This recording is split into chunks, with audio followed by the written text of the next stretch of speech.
L'abbé Mouret, en soutane, la tête nue, était revenu s'agenouiller au pied de l'autel. Dans la clarté grise tombant des fenêtres, sa tonsure trouait ses cheveux d'une tache pâle, très large, et le léger frisson qui lui pliait la nuque semblait venir du froid qu'il devait éprouver là. Il priait ardemment, les mains jointes, si perdu au fond de ses supplications, qu'il n'entendait point les pas lourds de la Teuse, tournant autour de lui, sans oser l'interrompre. Celle-ci paraissait souffrir, à le voir écrasé ainsi, les genoux cassés. Un moment, elle crut qu'il pleurait. Alors, elle passa derrière l'autel, pour le guetter. Depuis son retour, elle ne voulait plus le laisser seul dans l'église, l'ayant un soir trouvé évanoui par terre, les dents serrées, les joues glacées, comme mort. « Venez donc, mademoiselle, dit-elle à Désirée, qui allongeait la tête par la porte de la sacristie. Il est encore là, à se faire du mal. Vous savez bien qu'il n'écoute que vous. » Désirée souriait. « Pardi. Il faut déjeuner, murmura-t-elle. J'ai très faim. » Et elle s'approcha du prêtre, à pas de loup. Quand elle fut tout près, elle lui prit le cou, elle l'embrassa. « Bonjour, frère, dit-elle. Tu veux donc me faire mourir de faim, aujourd'hui ?» Il leva un visage si douloureux, qu'elle l'embrassa de nouveau, sur les deux joues, il sortait d'une agonie. Puis, il la reconnut, il chercha à l'écarter doucement, mais elle tenait une de ses mains, elle ne la lâchait pas. Ce fut à peine si elle lui permit de se signer. Elle l'emmenait. « Puisque j'ai faim, viens donc. Tu as faim aussi, toi. » La Teuse avait préparé le déjeuner, au fond du petit jardin, sous deux grands mûriers, dont les branches étalées mettaient là une toiture de feuillage. Le soleil, vainqueur enfin des buées orageuses du matin, chauffait les carrés de légumes, tandis que le mûrier jetait un large péan d'ombre sur la table boiteuse, où étaient servies 2 tasses de lait, accompagnées d'épaisses tartines. « Tu vois, c'est gentil, dit Désirée, ravie de manger en plein air. » Elle coupait déjà d'énormes mouillettes, qu'elle mordait avec un appétit superbe. Comme la Teuse restait debout devant eux, « Alors, tu ne manges pas, toi ?» demanda-t-elle. « Tout à l'heure, » répondit la vieille servante. « Ma soupe chauffe. » Et, au bout d'un silence, émerveillée des coups de dents de cette grande enfant, elle reprit, s'adressant au prêtre, « C'est un plaisir, au moins.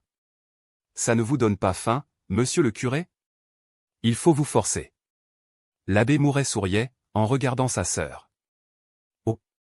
Elle se porte bien, murmura-t-il. Elle grossit tous les jours.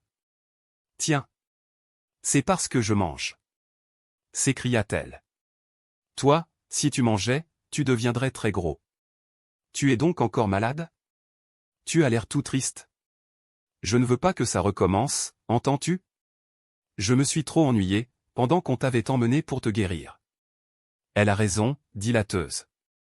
Vous n'avez pas de bon sens, monsieur le curé, ce n'est point une existence, de vivre de 2 ou 3 miettes par jour, comme un oiseau. Vous ne vous faites plus de sang, parbleu. C'est ça qui vous rend tout pâle. Est-ce que vous n'avez pas honte de rester plus maigre qu'un clou, lorsque nous sommes si grasses, nous autres, qui ne sommes que des femmes ? On doit croire que nous ne vous laissons rien dans les plats. Et toutes deux, crevant de santé, le grondaient amicalement. Il avait des yeux très grands, très clairs, derrière lesquels on voyait comme un vide. Il souriait toujours. « Je ne suis pas malade, répondit-il.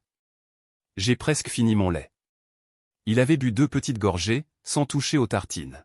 « Les bêtes, dit Désirée songeuse, ça se porte mieux que les gens. » « Eh bien. C'est joli pour nous, ce que vous avez trouvé là, s'écria la Teuse en riant. Mais cette chair innocente de 20 ans n'avait aucune malice. « Bien sûr, continua-t-elle. Les poules n'ont pas mal à la tête, n'est-ce pas ? Les lapins, on les engraisse tant qu'on veut. Et mon cochon, tu ne peux pas dire qu'il ait jamais l'air triste. » Puis, se tournant vers son frère, d'un air ravi, « Je l'ai appelé Mathieu, parce qu'il ressemble à ce gros homme qui apporte les lettres, il est devenu joliment fort.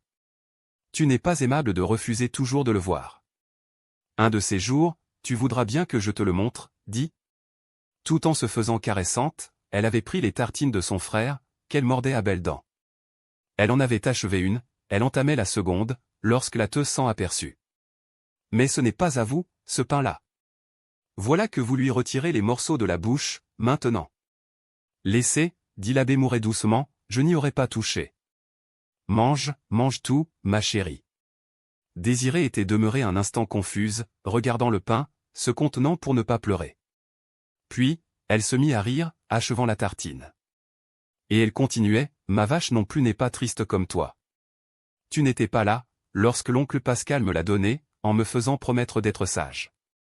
Autrement, tu aurais vu comme elle a été contente, quand je l'ai embrassée, la première fois.